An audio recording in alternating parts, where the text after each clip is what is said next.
दोस्तों एक कमाल की चीज आपके साथ शेयर करने वाला हूं। अगर आप मार्केट में नए हैं और ये पहचानने में बड़ी परेशानी होती है कहां से स्टॉक बढ़ सकता है और कहां से नहीं बढ़ सकता, प्लस हमें ये पहचानने में और परेशानी होती है कि कहां से तेजी से बढ़ सकता है और कहां से थोड़ा स्लोली बढ़ेगा।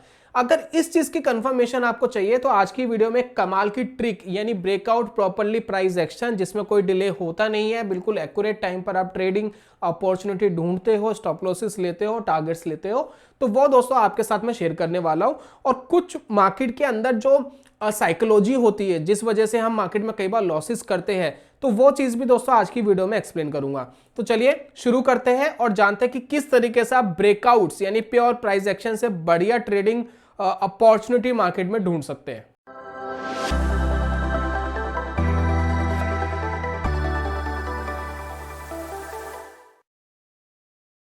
बहुत बहुत स्वागत है आप सभी का ट्रेडिंग चैनल के यूट्यूब चैनल में। मेरा नाम है अनमोल मित्तल। पीछे आप देख रहे हैं कि हमने स्क्रीन ओपन करके रखी है, चार्ट ओपन करके रखा है। अब ये जो दोस्तों मैंने चार्ट लिया है रिलायंस का लिया है आपको समझाने के लिए, ताकि मैं आपको एक्सप्लेन कर सकूं कि मैं आपको क्या बताने वाला हूं। मार्केट में दो तीन चीजें जानना बड़ी जरूरी है। पहला जरूरी क्या है कि ट्रेंड क्या चल रहा है। बहुत सारे लोग क्या गलती करते हैं कि ट्रेंड के अगेंस्ट ट्रेड लेते हैं। Trend is your best friend until it bands, यानी ट्रेंड आपका सबसे अच्छा मित्र है जब तक वो बैंड नहीं हो जाता। तो ट्रेंड को जरूर फोकस करके चले कि ट्रेंड क्या चल रहा है। जैसे कि मैं रिलायंस में लगा रहा हूं कि जब भी मैं आपको बाय के ट्रेड्स की अपॉर्चुनिटी फाइंड करना सिखाऊंगा तो मार्केट उस पर्टिकुलर टाइम फ्रेम में अप ट्रेंड पे होना चाहिए। तो पहली बात, कई बार हम सिर्फ ट्रेंड को देख करके ट्रेड लेते हैं। बिल्कुल ऐसा नहीं करना कि ट्रेंड तो होना ही चाहिए। मुझे एक बात बताइए, एक स्टॉक है बहुत स्लो चलता है, बहुत धीरे धीरे चलता है, बहुत धीरे धीरे चलता है, लेकिन जा तो ऊपर ही रहा है, ठीक है। तो अगर मुझे उस स्टॉक में ट्रेड करना है, ठीक है, अप ट्रेंड में पैसा बन जाएगा, लेकिन उस स्टॉक में क्या होगा, स्टॉप लॉसेस थोड़े बड़े बनेंगे क्योंकि वो चलता थोड़ा स्लो है, और टारगेट्स उससे ज्यादा बड़े बनेंगे, उसको हिट होने में थोड़ा टाइम लगेगा। लेकिन उसके कंपैरिजन में एक ऐसा स्टॉक है जो थोड़ी बहुत करेक्शन कर रहा है और फटाफट फटाफट तेजी से ऊपर बढ़ रहा है, तो उसमें क्या होगा कि मैं स्टॉप लॉसेस थोड़े छोटे ले पाऊंगा और मेरा टारगेट हिट होने की जो प्रोबेबिलिटी है वो बहुत जल्दी रहेगी, यानी जल्दी वो हिट कर जाएगा। जो भी उसको स्टॉप लॉसेस लेना, टारगेट लेना है, वो हिट करेगा और मेरा काम खत्म। तो यही दोस्तों आपको करना होता है मार्केट के अंदर। आपको ट्रेंड तो चाहिए, साथ में स्ट्रेंथ चाहिए, साथ में स्टॉप लॉसेस छोटे चाहिए। ये तीन चार फिल्टर आपको चाहिए, तब जाके आप सक्सेसफुल हो पाते हो। प्लस एक साइकोलॉजी और चाहिए, वीडियो के बीच में बताऊंगा। तो सबसे पहले समझते हैं कि कैसे आप इसको पकड़ सकते हैं। कोई भी ट्रेंड फॉलोइंग इंडिकेटर सबसे पहले पकड़ लीजिए, कोई भी ट्रेंड फॉलोइंग जो आपको ट्रेंड बताता है। तो मेरे हिसाब से सबसे सिंपल और सबसे आसान इंडिकेटर जो मार्केट के अंदर अवेलेबल है वो है सुपर ट्रेंड। सुपर ट्रेंड से आसान कोई इंडिकेटर नहीं है जो आपको ट्रेंड आइडेंटिफाई करके दे दे। लेकिन हम बाय और सेल इसके ऊपर नहीं कर रहे, हम सुपर ट्रेंड के ऊपर नहीं कर रहे। रीजन क्या है कि जितने भी मार्केट में इंडिकेटर है वो लैगिंग है। लैगिंग इंडिकेटर का मतलब यही होता है, मार्केट थोड़ा मूव करेगा और आपको लेट सिग्नल देंगे। जैसे कि मैं कुछ एग्जांपल्स दिखाना चाहूंगा। आप इस इंडिकेटर को देखिए, मार्केट बढ़ना कहां से शुरू हुआ। यहां देखिए, इस लेवल से मार्केट बढ़ना शुरू हुआ, और ये लेवल कौन सा था, अगर इस लेवल को हम देखें, एक सेकेंड, ये लेवल था अप्रोक्स दोस्तों 2200, यानी 2200 से मार्केट बढ़ना शुरू हुआ, ठीक है। और इसने सिग्नल कहां दिया कि जो मार्केट अप ट्रेंड पर है, लगभग 2400 से ऊपर, यानी 200 पॉइंट ऊपर, यानी 10% ऊपर। रिलायंस के हिसाब से 10% अप पर इसने बोला कि अब मार्केट का ट्रेंड रिवर्स हो गया। ऑलरेडी रिलायंस 10% मूव कर चुका था। तो ये दोस्तों हमेशा प्रॉब्लम आती है लैगिंग इंडिकेटर्स, यानी इनको थोड़ा समय चाहिए आपको बताने में कि मार्केट की क्या कंडीशन फिलहाल चल रही है। हालांकि उसके बाद स्टॉक ऊपर गया, कोई प्रॉब्लम नहीं है, लेकिन ये 10% का जो मूवमेंट है ना, कई बार बड़ा होता है। कई बार मार्केट इस लेवल पर आके वापस डाउन मार जाता है, तो ये ट्रैप भी कर देता है। तो इस तरीके की हमें प्रॉब्लम इंडिकेटर्स में आती है, इसलिए हम बाय एंड सेल इसके बिहाफ पे नहीं ले रहे, हम सिर्फ ट्रेंड आइडेंटिफाई करने के लिए ले रहे हैं। क्योंकि हमारे पास सिर्फ ये अपॉर्चुनिटी ट्रेड करने के लिए नहीं है, आगे की जितनी भी बहुत सारे जो आप देख रहे हैं स्विंग्स ब्रेकआउट्स देख रहे हैं, ये सारी अपॉर्चुनिटी हमारे पास है ट्रेड लेने के लिए। अब यहां पर देखिए, सबसे पहले आपको ट्रेंड आइडेंटिफाई करना है। तो ये क्लियरली बता रहा है, जब ये ग्रीन हो गया तो मार्केट अप ट्रेंड में है, और जब ये रेड चल रहा था तब मार्केट डाउन ट्रेंड में था। That's it. आपको मार्केट में बहुत सारे स्टॉक्स ऐसे मिलेंगे जो बहुत होच पोच मिलेंगे। होच पोच मतलब कैसे, कभी सुपर ट्रेंड रेड मिलेगा, कभी ग्रीन मिलेगा, कभी रेड कभी ग्रीन, कोई एक ट्रेंड ही नहीं पकड़ रहे। तो ऐसे स्टॉक्स से थोड़ा सा दूर रहे, ऐसे स्टॉक्स पकड़े जो थोड़ा सा ट्रेंड ड्रिवन हो, यानी थोड़ा सा ट्रेंड में चलते हो। हर स्टॉक की एक अपनी इंडिविजुअल चाल है, उसका काम करने का तरीका अलग है, उस पर जो लोग पैसा लगा रहे हैं उनका सोचने का तरीका थोड़ा डिफरेंट हो सकता है, और रिलायंस के इन्वेस्टर का सोचने का तरीका डिफरेंट है। सेम एसबीआई के इन्वेस्टर का सोचने का तरीका बिल्कुल डिफरेंट है, क्योंकि स्टॉक की चाल, स्टॉक के फंडामेंटल्स अलग है। ठीक इसी तरीके से स्टॉक की चाल और फंडामेंटल्स अलग है, तो जरूरी नहीं है कि सभी स्टॉक्स एक तरीके की चाल में चलते हैं, वो अलग अलग चाल में चलते हैं। तो रिलायंस थोड़ा सा ट्रेंड ड्रिवन मुझे लगता है, क्योंकि थोड़ा चलता है तो ट्रेंड में चलता है तो अपॉर्चुनिटीज मिलती है, और जब गिरता है थोड़ा ट्रेंड में गिरता है तो अपॉर्चुनिटीज मिलती है। तो ये मेरे लिए थोड़ा सा सफिशिएंट रहता है। अब इसके हिसाब से अगर मैं कैलकुलेट करूं, सबसे पहले आपने ट्रेंड देखा, मार्केट अप ट्रेंड में या डाउन ट्रेंड में। फॉर एग्जांपल मुझे पता लगा कि मार्केट अप ट्रेंड में, तो मेरे लिए कौन सा ट्रेड लेना ज्यादा सबसे अच्छा रहेगा। अब देखिए, आप मुझे एक चीज बताइए, मान लेते हैं कि कार है, ठीक है, कार में यहां पर ड्रॉ कर रहा हूं, थोड़ी बेकार सी करूंगा, ज्यादा समय है नहीं, ठीक है। मान लेते हैं कार है और ये आगे जा रही है, ठीक है। अब ये कार आगे जा रही है, मुझे एक स्टॉक भी ऐसी जज करना है जो आगे जाने वाला या नहीं जाने वाला। मुझे एक बात बताइए कि अगर इस कार को आगे जाना है तो ये 1 किलोमीटर आगे बढ़ेगी या नहीं बढ़ेगी, 1 किलोमीटर। अगर इसको और आगे जाना है तो 1 किलोमीटर ये आगे जाएगी या नहीं जाएगी। यस, सिंपल आंसर तो यही है। अगर इसको आगे जाना है तो 1 किलोमीटर और भी आगे जाएगी, सिंपल है। लेकिन अगर इसको पीछे जाना है, यहीं से रिवर्स करना है, तो वो 1 किलोमीटर आगे ना जाकर के थोड़ी सी आगे जाके यू टर्न ले लेगी, राइट। तो यहां पर दो चीज बन रही है, या तो गाड़ी आगे जाएगी या गाड़ी पीछे जाएगी, या थोड़ी देर रुक के कहीं ना कहीं तो जाएगी, या तो नीचे या ऊपर कहीं ना कहीं तो जाएगी, थोड़ा रुक के जाए चाहे, ठीक है। तो यहां मैं ये कहने की कोशिश कर रहा हूं, अगर किसी चीज को आगे बढ़ना है, अगर किसी चीज को आगे बढ़ना है तो अपने लेवल्स को ब्रेक करना पड़ेगा, राइट। तो हमारा जो सिग्नल है वो इसी पे डिपेंडेड है कि वो अपने एक लेवल को क्रॉस करें। अब ये दोस्तों कैसे कर सकते हैं, अब जरा इसको देखते हैं। बड़ी सिंपल चीज है, मैं कुछ भी मुश्किल, कुछ भी कॉम्प्लिकेटेड नहीं कर रहा हूं। कोई भी आपको ये नहीं कह सकता कि ये प्राइस एक्शंस खराब हैं, ये जो मैं चीजें बता रहा हूं ये बेकार है। तो यहां पर फर्स्ट क्या करना है, फर्स्ट आपको क्या देखना है, मार्केट अप ट्रेंड में आ जाए। जैसे कि आप देखिए मार्केट अप ट्रेंड में आ गया, एक मार्केट ने एक हाई क्रिएट करा यहां पर, और यहां से इस स्टॉक के अंदर क्या आई, वीकनेस आई, यहां से स्टॉक थोड़ा सा नीचे गिर गया। लेवल क्या था, 2450 का। रिलायंस था उस समय लगभग 2450 का, इसने एक हाई बनाया, ये हाई है। मैं आपको कहता हूं कि अगर रिलायंस की गाड़ी आगे जानी है, अगर रिलायंस को आगे बढ़ना है तो क्या करना पड़ेगा, 2450 को तोड़ना पड़ेगा, सिंपल। इससे आसान क्या हो सकता है, कुछ भी नहीं। अगर 2450 को, रिलायंस को अगर ब्रेक करना है तो उससे हमें क्या कंफर्मेशन मिलती है कि हाई प्रोबेबिलिटी है कि स्टॉक ऊपर जा सकता है। कंफर्मेशन कुछ नहीं होता मार्केट में, 100% कुछ नहीं है, लेकिन हाई प्रोबेबिलिटी है as per technical analysis, as per breakout, कि स्टॉक यहां से ऊपर जा सकता है। तो अगर ये 2450 तोड़ देता है, जो इसने यहां पर तोड़ दिया, अगर इसको तोड़ देता, हाई प्रोबेबिलिटी क्या है, स्टॉक ऊपर जा सकता है। जिसके स्ट्रॉन्ग रीजन क्या है, इसने अपने लेवल को तोड़ा है, प्लस स्टॉक अप ट्रेंड में आ चुका था, राइट।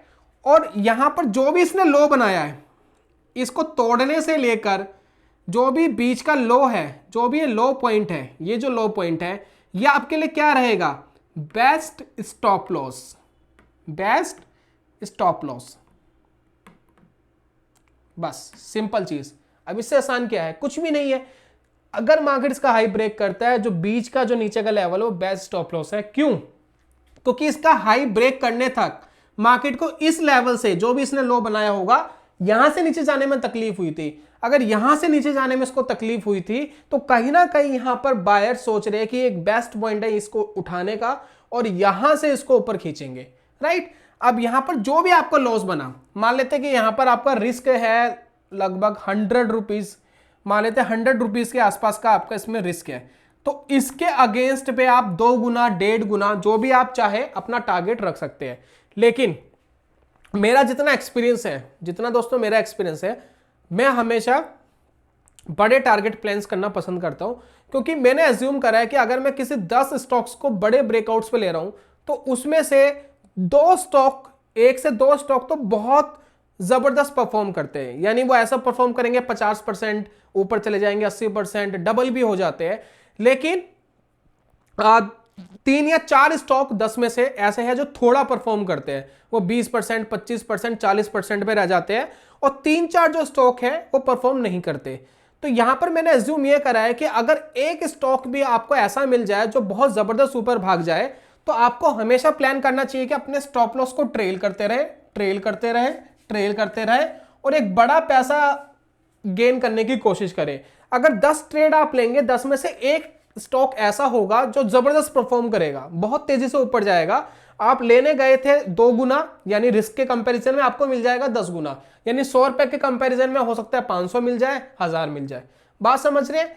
तो ये चीज, ये साइकोलॉजी समझनी बड़ी जरूरी है। ट्रेडिंग के राज बता रहा हूं मैं आपको, जो हर कोई आपको खुल के नहीं बताता है। इस तरीके से पैसा बनता है। मार्केट से हमें छोटे प्रॉफिट या छोटे लॉसेस से कोई फर्क नहीं पड़ता, हमें बड़े प्रॉफिट से फर्क पड़ता है, चाहे एक ही ट्रेड देकर जाए। राइट? हमें मार्केट में जो लॉस कराता है वो कौन कराता है? एक ही ट्रेड ऐसा चाहिए जो बड़ा लॉस करा के जाए, वही लॉस कराता है। छोटे प्रॉफिट चल रहे, छोटे लॉस चल रहे, क्या फर्क पड़ रहा है? कुछ भी नहीं पड़ रहा, थोड़ा बहुत पैसा बढ़ रहा है, गिर रहा है। मेन पोर्टफोलियो नीचे कौन जाएगा? एक बड़ा लॉस। मेन पोर्टफोलियो ऊपर कौन लेके जाएगा? एक बड़ा प्रॉफिट। बस इतनी साइकोलॉजी समझ लेंगे तो मार्केट में पैसा बनाना आसान हो जाएगा। तो इस तरीके से दोस्तों आपको अपना ट्रेड प्लान करना चाहिए। ठीक है, अब आपको वेरियस मौके मिलेंगे। अब यहां पर देखिए कुछ ट्रेड्स, ये देखिए इसने हाई ब्रेक करा या स्टॉप लॉस हिट करा, नहीं करा, स्टॉक ऊपर है। राइट? यहां देखिए स्टॉक ऊपर है, इसने हाई ब्रेक करा, स्टॉक ऊपर है, तो कंटिन्यूसली जा रहा है ना ऊपर। अब यहां पर देखिए एक टाइम ऐसा आएगा कि आपको स्टॉप लॉस लगेगा, जैसे कि यहां देखिए, यहां अगर आपने कोई स्टॉप लॉस लगाया होता, वो लग गया था यहां पर, ठीक है, यहां कहीं लगाया होता स्टॉप लॉस और ट्रिगर हो गया था। कभी कभार तो ट्रिगर भी होगा, लेकिन अब आपने देख लिया यहां से इसका ट्रेंड रिवर्स हो गया है, अब ये नीचे चला गया है। अब यहां से आप देखिए, अब यहां से स्टॉक नीचे गिरा, ठीक है, थोड़ा बहुत कंसोलिडेशन करा।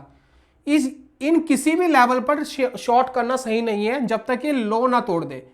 तो जैसे इसने इसको लो को ब्रेक करा, अब आपको कंफर्मेशन मिलती है स्टॉक और नीचे जाने के लिए तैयार हो रहा है, तो बहुत तेजी से नीचे गया। उसके बाद ये जो ऊपर के लेवल है, ये आपके लिए क्या है? बेस्ट स्टॉप लॉस बनते हैं। राइट? इतना ही सिंपल है। वीडियो बंद मत करना, एक और इंपॉर्टेंट चीज आपको भी बताऊंगा, ध्यान रखना। अब यहां देखिए कितने ट्रेड्स मिलते हैं, यहां लो ब्रेक हुआ, यहां लो ब्रेक हुआ, यहां लो ब्रेक हुआ, कितने सारे ट्रेड्स।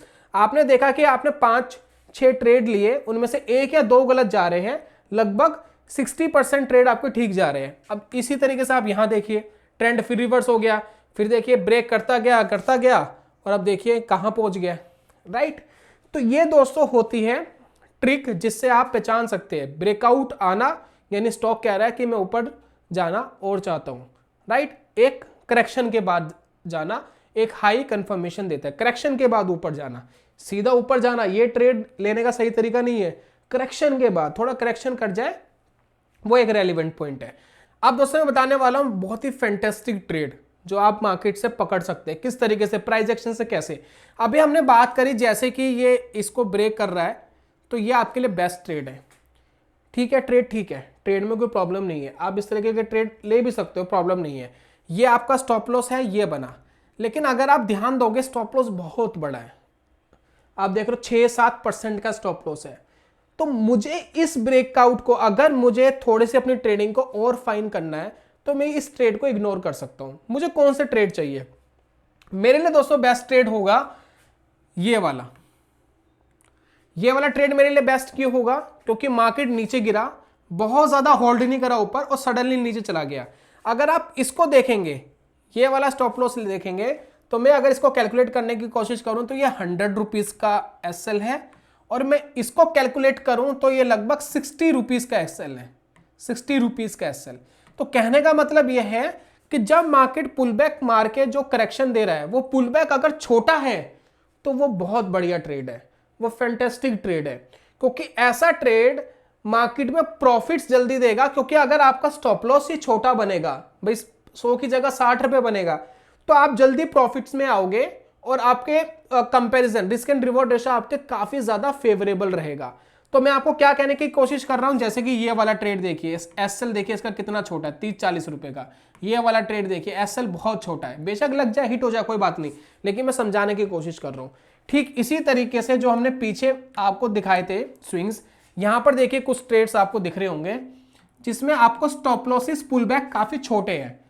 छोटे पुलबैक आना, यानी कहने का मतलब है जैसे कि स्टॉक ऊपर जा रहा है तेजी से, पुलबैक बहुत छोटा आया, ये देखिए छोटा पुलबैक आया, यानी मार्केट के अंदर स्ट्रेंथ बहुत तेज है, पुलबैक भी ज्यादा नहीं आ पा रहा है। पुल बैक अगर छोटा आ रहा है और वापस ब्रेकआउट दे रहा है, आसपास से ही वापस ब्रेकआउट दे रहा है, तो ये बेस्ट ट्रेड है, क्योंकि स्टॉप लॉस छोटा है, टारगेट जल्दी हिट हो जाएंगे, रिस्क एंड रिवॉर्ड रेशियो बहुत ज्यादा फेवरेबल में है। तो इस तरीके से दोस्तों यहां पर देखिए एक ट्रेड आपको दिख रहा है, बहुत छोटा सा कंसोलिडेशन, सडनली ब्रेक कर गया, छोटा सा स्टॉप लॉस बन रहा है, 50 रुपए का स्टॉप लॉस भी नहीं है, 40 रुपए का स्टॉप लॉस है, और देखिए क्या बढ़िया तेजी से स्टॉक ऊपर भाग गया। तो ये दोस्तों मैंने बहुत सारी चीज, यानी बहुत नॉलेजेबल चीज आपके साथ शेयर कर दी है। अब इसका बेनिफिट आप उठा सकते हैं, लेकिन कोई भी काम करने से पहले, कोई भी स्ट्रेटेजी देखने से पहले मेक श्योर सबसे पहले पेपर ट्रेड कर ले, खुद श्योर हो जाए कि ये रियलिटी में वर्क कर रहा है या नहीं कर रहा। जब पेपर ट्रेड कर ले तो थोड़ा बहुत मार्केट में पैसा लगा के आप ट्राई कर सकते हैं, और उतना ही पैसा लगाए कि अगर वो जीरो हो जाए तो कोई इंपैक्ट ना पड़े।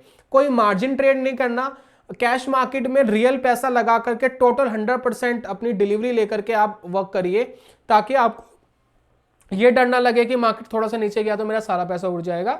स्टॉक को आपका सारा पैसा उड़ाने के लिए जीरो होना पड़ेगा, इस मेंटेलिटी को लेकर के चले। जब तक वो जीरो नहीं होगा तब तक आपका पैसा नहीं उड़ना चाहिए। अगर इस मेंटेलिटी को लेकर चलेंगे तो कभी जीरो होगा ही नहीं, नुकसान हो सकता है 30, 40, 50%। तो शुरुआत करिए थोड़े पैसे से, ये सोच के करें कि मार्केट में हम सीखने आए, पैसा कमाने के लिए नहीं आए। जब आपको खुद कॉन्फिडेंस आ जाए कि रियलिटी में चीज वर्क कर रही है, इससे पैसा बन रहा है, तो थोड़ा थोड़ा पैसा लगा करके मार्केट में आप प्ले कर सकते हैं। और जिंदगी में कभी भी इतना पैसा मार्केट में मत लगा देना कि अगर उसमें 30, 40, 50%, 70% का नुकसान हो जाए तो आप पूरी तरीके से फाइनेंशियल कोलैप्स हो जाए। ये गलती कभी नहीं करनी। मार्केट में अगर आपको एक्स्ट्रा मनी के लिए काम करना है तो एक्स्ट्रा पैसा जो आपका बचा है, जो थोड़ा सा एक्सेस पैसा है, उसी को लगाकर मार्केट में काम करें। जब दोस्तों आप प्रोफेशनली काम खुद करने लगोगे तो चीजें आपको खुद समझ में आ जाएगी कि कैसे मैनेज करना है। लेकिन जो शुरुआत में जो प्रिकॉशंस लेने हैं उनके बारे में मैंने काफी जानकारी आपको दे दी है। उम्मीद करता हूं कि ये आपको ट्रेडिंग में जरूर हेल्प करेगी। तो यही था दोस्तों आज की वीडियो में। जल्दी मिलूंगा नेक्स्ट वीडियो में, तब तक के लिए goodbye, God bless you, bye bye दोस्तों।